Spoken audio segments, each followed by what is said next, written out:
The number of Americans with food allergies is rising. It's doubled in the last decade, and many of the people who are affected are children.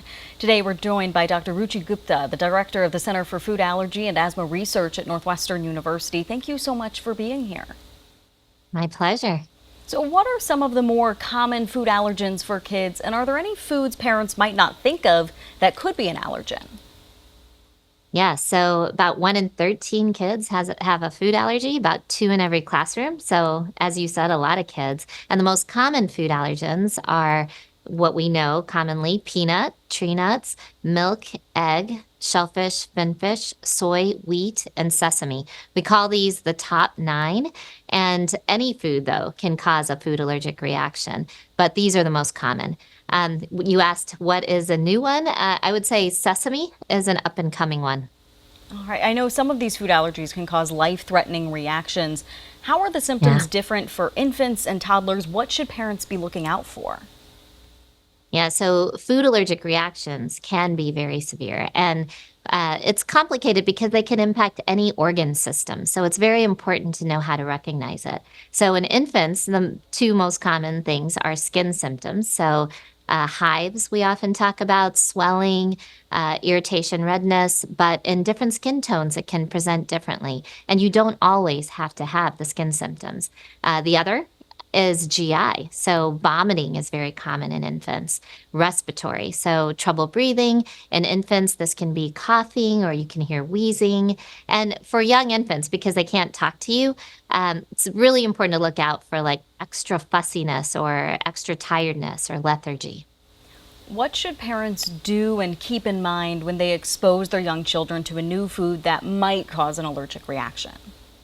Yeah, this is a great question because now, as parents introduce foods, we're really encouraging introduction of allergenic foods like egg and peanut because we know that early introduction of these foods may prevent that food allergy. So sometimes, though, as they're introducing these new foods, the child could have a reaction. And it's important to watch them carefully, especially when introducing allergenic foods. Introduce it slowly, look for those signs and symptoms that we discussed. And if they start having any of them, then, call your doctor, get to an emergency room as soon as possible. For parents whose child does have a food allergy, Yeah. what can they do to make sure they're prepared in case there is a reaction?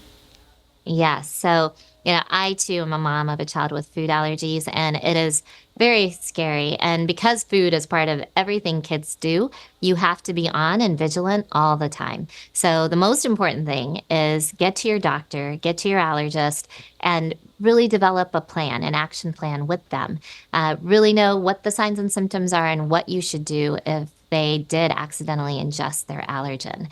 Also, very important to carry 2 epinephrine auto-injectors like AviQ with you at all time. And if you have a young infant, AviQ is the one FDA approved one auto-injector for infants and toddlers. It talks to you, helps tell you what to do, and tells you when to call 911. So get to your doctor, get an action plan, get your epinephrine, and also share it with everyone who takes care of your child. So other family members, your schools, your teachers, so everyone can help in making sure your child is safe.